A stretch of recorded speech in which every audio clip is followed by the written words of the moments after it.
예, 여러분들이 사주 명리를 공부하실 때 많은 신비감을 가지고 입문을 하십니다. 어떻게 하면 어떻게 사람을 이렇게 보지도 않고 어떻게 잘 맞힐 수 있을까? 많은 신비감들이 들죠. 근데 너무 신비감에만 빠져 있으면 사주 명리를 공부할 수가 없습니다. 궁리가 안 돼요. 왜 그럴까요? 기준점을 잡지 못하기 때문에 궁리가 안 되는 거예요. 모든 것을 다 신비감으로 보면 너무나 무협지나 이런 뭐 사람이 날아다닌다든지, 예, 그러한 허무맹랑한 그런 마인드에 자꾸 빠지게 되면 점 볼 때마다 사람들 이야기가 다 다르게 돼요. 어떻게 하면 현실적으로 이렇게 체계적으로 공부할 수 있을까? 모든 것은 수학적 원리를 가지고 공부를 해야만 합니다. 우주의 언어는 수학으로 말해요. 그래서 동양 사회에서는 이렇게 좌오묘유와 서양에서는 XY축, 이걸 X축, 이걸 Y축이라고 하죠. 그러면 이게 무슨 관계가 있느냐? 같은 말이에요. 같은 말인데 서로 쓰는 용어가 다를 뿐이에요. 그래서 오늘은 음양의 상대성과 동시성을 볼 거예요. 음양이라는 건 서로 다르지만 같다는 거예요. 이렇게 같이 존재한다는 거예요. 동시에 존재하는 뜻이죠. 그래서 우리가 공부를 할 때 입문을 하게 되면 시작점이 인월 간목부터 배우기 시작하는데요. 예, 우리가 처음 입문을 하게 되면 간목은 영원히 목이다 이렇게 생각하시면 안 돼요. 왜 그러냐? 서로 상대성, 서로 다르지만 동시성, 같음도 있다 이런 뜻이에요. 그러면 이 좌표에서 보면 좌오를 상충이라고 하고 묘유도 상충이라고 해요.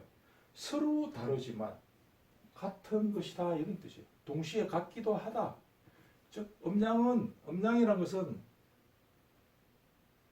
상대성, 서로 다르지만 동시성, 동시에 존재하는, 우리가 배울 때 태극 뭐 이런 뭐 이렇게 배우죠. 그건 음양이 같이 존재한다는 뜻이 들어있어요. 근데 서로 다른 성질이 같이 존재한다는 거예요. 예, 우리가 상하, 이것을 수학적으로 보면 상하 대칭, 좌우 대칭 이렇게 이야기를 해요. 그래서 상하 대칭은 거울 대칭, 이렇게 똑같은 것이 이렇게 펼쳐졌다 이렇게 접어지는 거고, 좌우 대칭은 시간이 갈수록 그 본질이 달라진다 이런 뜻이에요. 그러면 이것을 데카르트 좌표, 철학자 데카르트가 만든 데카르트 좌표라고도 하는데요. 이 좌표 속에 세상 모든 통계를 많이 담을 수 있습니다. 여러분들이 잘 아시는 주식시장에 가면 매일매일 시시각각 변하는 주식 그래프도 이 원리예요. 시간 오전장, 오후장 이렇게 가면서 시간이 갈수록 상승, 하락 이런 도표를 만들 수 있고, 사람도 태어나서 젊어서 이렇게 성장해가지고 나이가 자꾸 시간이 갈수록 나이가 들어갈수록 어떻게 변화하는가 이것을 도표로 나타낼 수 있다. 사업하는 사람들 1월, 2월, 3월, 4월, 5월, 6월 1년의 도표를 어느 달에 얼마만큼 실적을 올리고 얼마만큼 적자가 났는지 이런 것도 이 도표로 다 볼 수 있는 거예요. 그래서 이 내용 이 속에 우리는 이것을 4등분해서 했으니까 방합 이렇게 해도 보는데 이 도표 속에는 많은 정보들이 들어있어요. 어떻게 보면 사주 명리의 전부가 여기 다 들어있어요. 자세히 확대시켜서 보면 이 속에 육신의 원리도 있고, 왜 육신을 그렇게 통변해야 하는지 육신의 원리도 들어있고 격국도 있고 희귀신도 있고 다 들어있어요. 여러분들이 너무 신비하게만 생각하니까 그것이 모를 뿐이에요. 그러면 음양은 서로 다르지만 같이 존재한다는 것이잖아요. 그러면 여러분들이 입문할 때 갑목 이렇게 하면 갑이라는 글자는 목을 뜻한다 이렇게 배우죠. 그러면 이 한 번 목은 영원히 목이다. 그렇게 생각하시면 안 됩니다. 갑이라는 글자에 대해서 배우실 때 뭐 동양목, 대림목 이렇게 막 배우기도 하죠. 그러면 이 갑이 동양목이라면 대림목은 뭘까요? 크다 이거지.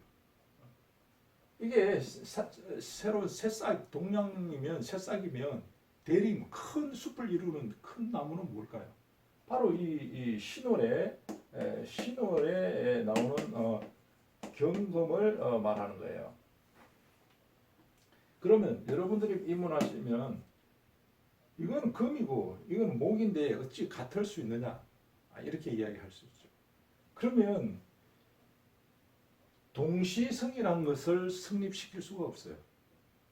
그래서 영원히 이렇게 고정관념에 빠져가지고 갑이라는 글자는 영원히 목이고 금이라는 글자는 영원히 금이라고만 알고 있으면 5년, 10년 그 이상의 시간이 지나도 사주명리를 이해할 수 없어요. 어쩌면 영원히 이해하지 못하고 포기할 수도 있어요. 이 상하대칭에는 음양이 서로 들어있죠. 다른 기운이. 여기에 우리가 병화의 기운이 들어있으면 여기에는 개수의 기운이 들어있다고 하죠. 그러면 여기에는 또 정화가 들어있으면 여기는 임수의 기운이 들어있어요. 서로 수화가 서로 다른 기운이지만은 이렇게 마주보고 서로 마주보고 거울 대칭이라고. 근데 여기서는 갑이 이렇게 시간이 가면 따라서 경금으로 바뀌는 거예요. 이걸 동시성. 서로 목과 금이 다르지만 이 과정을 거쳐서 한 사이클을 만든다. 이것이 순환의 원리이다. 이것을 사주 공부하는데 필수적으로 이해를 하셔야만 통변이 잘 돼요. 모든 통변에는 그 원리가 있는 거예요.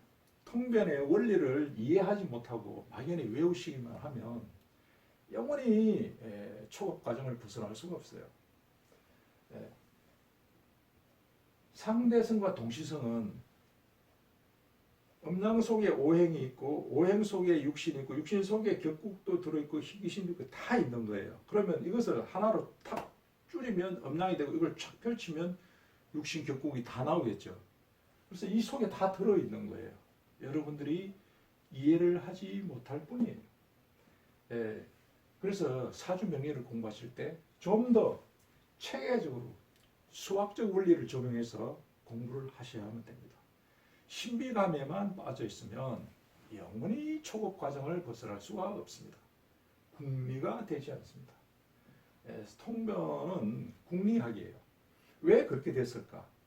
그 기존점이 뭘까? 원리와 개념이 뭘까? 이것을 항상 염두에 두고 공부를 하셔야만 사주명리의 공부가 좀 더 쉽게 효율적으로 잘 될 수가 있어요. 여러분들이 그동안에 공부하시면서 많은 단편적인 지식들을 많이 배우셨죠. 이러한 틀을 가지고 딱 이렇게 퍼즐 맞추듯이 끼워 맞추면 되는 건데 그 개념을 아직 몰라요. 그래서 마냥 어렵기만 느껴지고 하는 건데요. 여기서 방합처럼 느껴지는 이 도표에서 또 중간에 이렇게 꺼면 팔격이 나오죠. 팔정격. 이렇게 나누기 8로 하면 팔정격. 이 속에 다 들어있는 건데 단지 모르고 지나갈 뿐이에요. 그래서 오늘은 한 번 더 음양의 상대성과 동시성, 나와 너가 다르지 않고 동시에 존재한다는 거죠. 다르지만 서로 동시에 있어야 그게 명리학이라는 거예요. 여러분들은 이 오늘 내용을 한 번 더 잘 생각해 보시고 공부에 도움이 되셨으면 합니다. 이상입니다.